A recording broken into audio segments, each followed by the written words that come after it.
Бумажные удостоверения уходят на второй план. Их вытесняет биометрическая идентификация. Разблокировать смартфон отпечатком пальца, оплатить покупку с помощью селфи, перевести деньги голосом – это больше не фантастика. И то ли еще будет. Разбираемся, что такое биометрия и как она упрощает нашу жизнь в нашей передаче про деньги.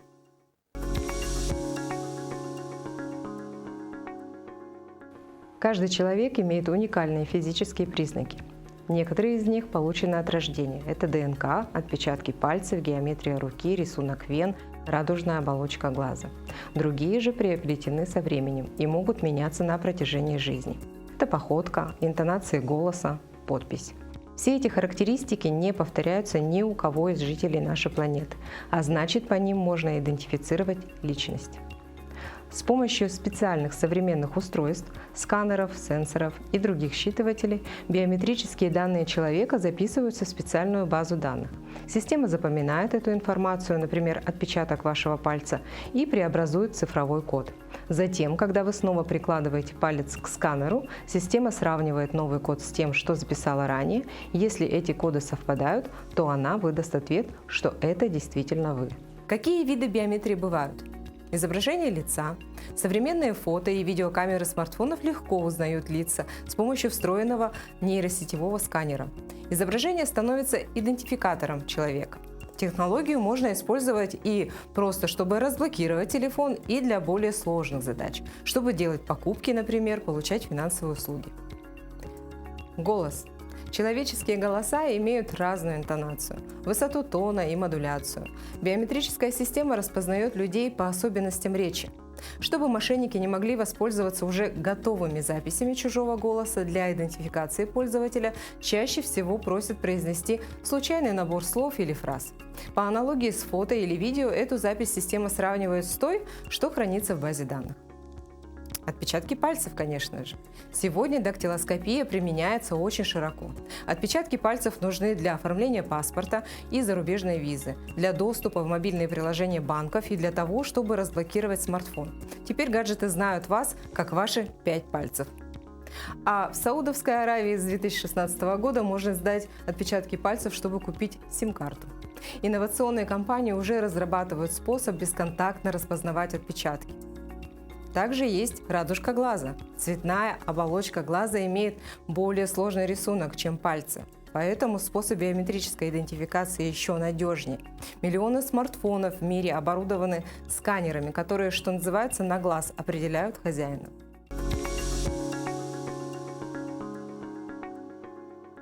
Итак, дорогие телезрители, чтобы подробнее узнать о том, как работает биометрическая система и для чего она нужна, мы приехали в один из федеральных коммерческих банков.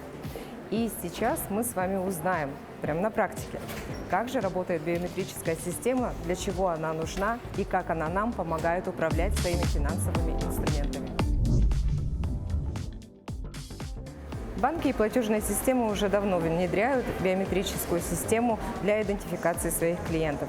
Давайте рассмотрим более подробнее, как же мы, простые физические лица, можем применять такие цифровые технологии, как считывание биометрических данных, именно при использовании финансовых продуктов и услуг. Здравствуйте, Иван. Здравствуйте. Я думаю, что вы сейчас нам расскажете очень много интересного о том, как ваш банк внедрил цифровые технологии, которые позволяют идентифицировать клиента просто даже по фотографии, да, или по каким-то еще данным. Вот, расскажите подробнее об этом. Какие технологии здесь внедрены? Потому что это уникальная система. Уникальная система, согласен. Начнем с того, что биометрия в целом, да, ее называют, она находится в нескольких, так сказать, видах биометрических данных. То есть это распознавание лица, может быть, это распознавание голоса, это отпечаток пальцев. То есть каждый человек уникален по-своему, и у каждого, соответственно, свои биометрические данные. Это хорошо тем, что очень большая степень защиты. Как мы здесь его внедряем в нашем банке, да? При входе, например, мы можем заметить то, что у нас, любой банк, конечно, оснащен камерами, но у нас эти камеры, можно сказать, умные. Наши клиенты могут сдать свои биометрические данные в нашем приложении и тем самым сэкономить время, например, в том же самом обслуживании в нашем банке. То есть, когда к нам придет наш клиент, он может спокойно встать напротив нашей умной очереди, и его эта умная очередь поприветствует по имени, получается. То есть она распознает то, что к нам пришел там Иван Иванович, и он уже просто нажимает определенную услугу, которую ему нужно получить. То есть никаких ввода данных, там, паспортных, сотовых телефонов, еще что-то. То есть он пришел, камера его считала, и он спокойно расположился. Это абсолютно безопасно, то есть данные никуда от банка не уходят, и они остаются и хранятся именно в самой системе банка. То есть никакие госуслуги, как некоторые клиенты думают, то, что там будут передаваться там, третьим лицам и так далее. Нет, это все хранится именно в самом банке. Вот. Плюс ко всему, ну, вообще, как работает как помогает биометрия работать в жизни, не знаю. Ну, при управлении финансовыми инструментами. Вот, допустим, это, во-первых, я так понимаю, что экономия времени. Потому что для многих время, как проведенное в очередях, оно равнозначно потере очень большого количества времени. Мы можем провести в очереди как 1 или 2 минуты, да, но так и 1,5-2 часа. Поэтому это очень трудозатратно и эмоционально затратно для человека. И все же здесь хотят максимально сократить, в том числе и рабочее время стояния в очередях. Что это время – деньги. Да, согласен. И сэкономить время, например, в том же приложении банках, да, к примеру. То есть на всех телефонах сейчас уже мы идем в ногу со временем, да, у всех есть отпечаток пальца на телефоне, распознавание лица и так далее. То есть когда на самом деле большую часть операций можно сейчас делать все онлайн. На самом деле в банк нужно приходить только получить карту, да, физическую и подписать документы какие-то, например, и все. Все остальные какие-то операции, перевод совершить, оформить кредит тот же самый, можно сделать в приложении и подтвердить это своим отпечатком пальца. То есть не каким-то смс-кодом, да, потому что код это небезопасно, его могут там, не знаю, перехватить, сим-карту могут взломать или еще что-то. А отпечаток пальца, он как бы ваш, и подписание документов можно в приложении настроить, например, там, на подтверждение именно отпечатком пальца, биометрии. И получается, что все биометрические данные, они надежно защищены, потому что я телезрителям уже это рассказывала в начале нашей передачи. И все данные хранятся в единой биометрической системе, которая очень четко защищена, и там очень сложно идентифицировать человека по его биометрическим данным и сопоставить его, например, фамилию, имя, отчество.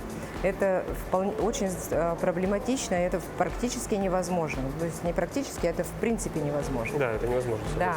И поэтому вот такого рода взаимодействия с финансовыми инструментами, они очень удобны. Да? Да. То есть один раз человеку достаточно сдать свои биометрические данные в вашем приложении. Для того, чтобы записать голос, допустим, ему не надо подходить в офис? Нет, смотрите, здесь биометрия тоже делится еще на 2 типа. То есть есть банковская биометрия, да, которая используется именно например, для наших электронных очередей, да? А есть именно государственная, вот как вы сказали, единая государственная система. Здесь каждый банк оснащен специальным оборудованием, защищенным, специально его предоставляют банкам, да, и закупают и так далее. И здесь уже клиент приходит и сдает именно голос свой и лицо, идентификацию лица, именно в биометрическую систему общую, государственную, так сказать. А есть, которые вот именно для банка, то есть, там, для подтверждения платежей, да, внутри банка именно, потому что там, каждого банка она будет своя, то есть вы будете сдавать в каждом банке новую фотографию, либо можно сдать одну единую и пользоваться ей. То есть даже плюс в том, что можно открывать какие-либо продукты, даже, так скажем, вы не являетесь клиентом какого-то банка, и если вы где-то сдали уже биометрические свои данные в единый государственный реестр, вы можете открыть счет и стать клиентом просто по биометрии. То есть даже такие услуги есть. То есть даже ходить не нужно будет в банк, вы можете спокойно по голосу, по лицу. Банк вас идентифицирует, он запросит данные с единой государственной системы и уже поймет, что это вы, и откроет вам счет, например, то же самое. Отлично. Но я считаю, что такой подход – это очень грамотный подход. Конечно. И абсолютно безопасный для человека, потому что лишний раз носить с собой свои документы, очень важные документы, такие как паспорт, действительно это не всегда безопасно. Да? Да. Если человек передвигается, тем более на общественном транспорте, и он может легко да, потерять. легко такой потерять, а голос и лицо Да, не голос потеряете, не получается. потеряешь, да. Вот. И расскажите, пожалуйста, подробнее вот о той системе умной очереди, которую вот мы сейчас наблюдаем на экране. Да. Как вообще распознает умная очередь? Все ли клиенты у вас здесь физические лица или у вас объединенный офис? У нас офис объединенный, то есть здесь принимают и юридических, и физических лиц. Можно вот посмотреть на экран, да, у нас есть наш телевизор, так сказать. Здесь видно, к какому клиенту кто подойдет. То есть можно заметить то, что если вот клиент Б, да, то, соответственно, этот клиент, скорее всего, новый. То есть либо он у нас в системе его нет, либо он пришел регистрироваться, либо еще что-то. А есть уже, которые наши клиенты, вот, например, Любовь Д, большим жирным шрифтом это выделяются клиенты. А внизу менеджер, который к ним подходит, то есть тоже видно лицо менеджера и так далее. То есть вот Любовь, скорее всего, она подошла просто к очереди. Ее там встречает наш сотрудник специально обученный и уже помогает ей как бы взять электронный талон. Важно, у нас электронные талоны, без бумажный банк мы себя позиционируем. И уже клиент располагается, где ему удобно. И в дальнейшем уже вот этот обычный сотрудник, он навигирует как бы наших сотрудников, где находится клиент. Но, как сказать, фишка в том, что клиенту не нужно там вспоминать свои данные, кто-то паспортные данные свои не взял, ну, то есть не помнит, да, не хочет паспорт показывать, не человеку, который его не обслуживает, там, да, либо телефон новый, он там забыл его, ну, такое бывает. А так просто подошел, он тебя распознал, считал, и вы выбрали нужную, получается, для вас операцию. Банки, платежные системы, торговые сети, кафе и другие сервисы активно внедряют биометрические технологии. С одной стороны, это помогает защитить клиентов от мошенников, преодолеть шифры двойной, а то и тройной биометрической идентификации. Гораздо сложнее, чем подобрать пин-код. С другой, это упрощает финансовые операции. Покупки, денежные переводы и оплата услуг становятся легкими и быстрыми.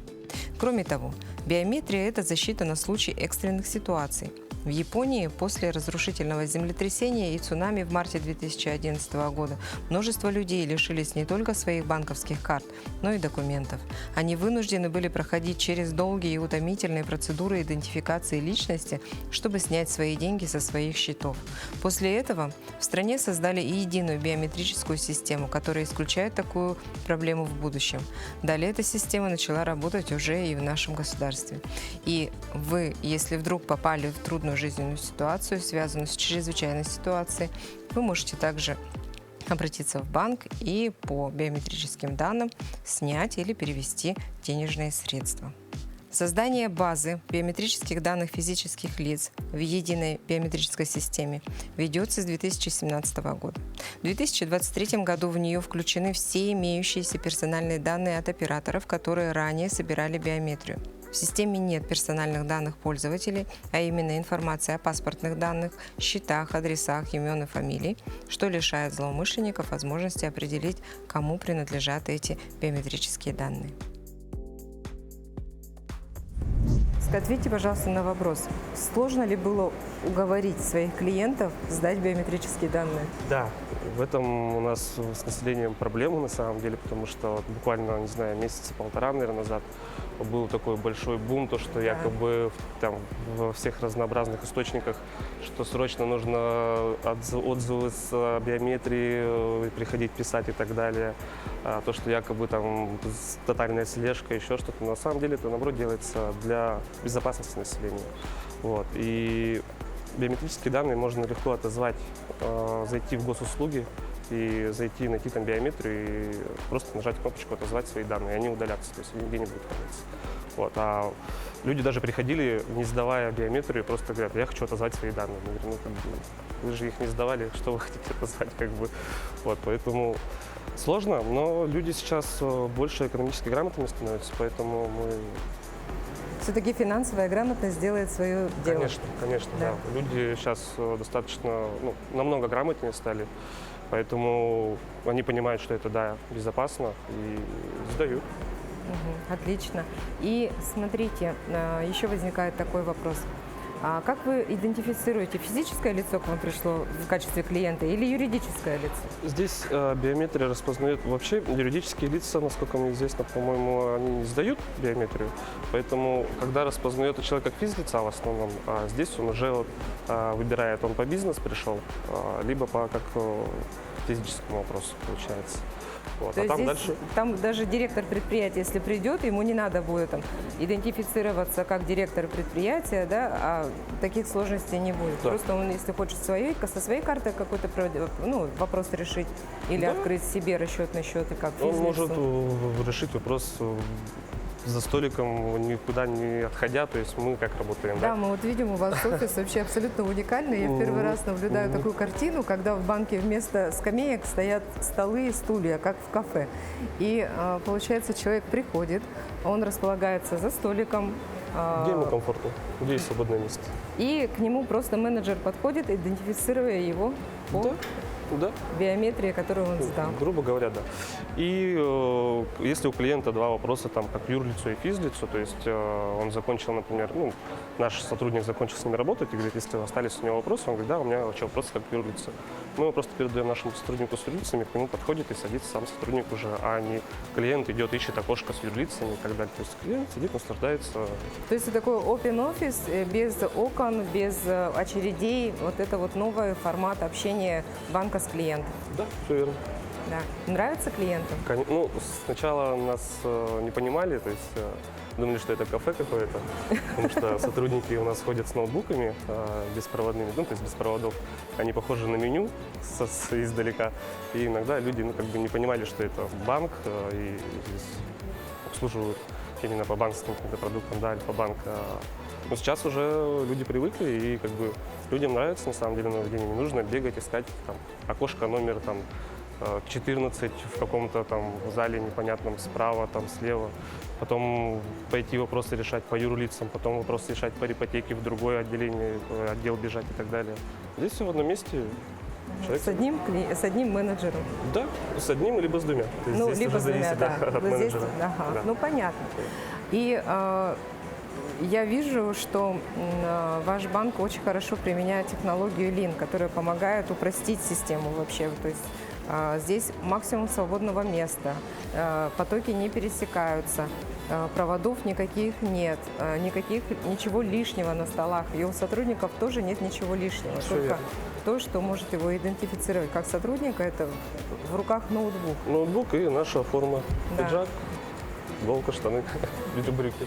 Давайте покажем, как на деле работает ваша биометрическая система по идентификации ваших клиентов. Да, конечно. Вот наша умная очередь. В ней встроена камера, и она нас распознает, соответственно, по имени. Я уже выбираю либо частный клиент, либо у меня вопросы как юрлица. Ну, например, выбираю частный клиент, и у меня вопросы по счетам и картам.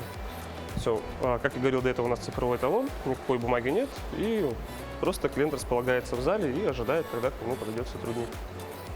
И также потом, если меня повторно распознает, и меня уже показывает, что Иван, там скоро пойдет менеджер, там, пока посмотрите, что в новом мобильном приложении. И уже спокойно располагается в любом удобном месте, где ему нравится, так сказать. Есть переговорные комнаты, конфиденциальные, как бы, если клиент не хочет, чтобы его услышали, либо в свободном пространстве, где-то в зале.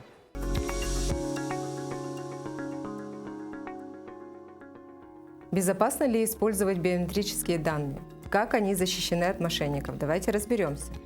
Биометрия – это гораздо более совершенная система защиты финансов. Наиболее совершенная, чем пин-коды и СМС от банка. Ваше лицо, голос и отпечатки пальцев мошенники украсть уже не могут.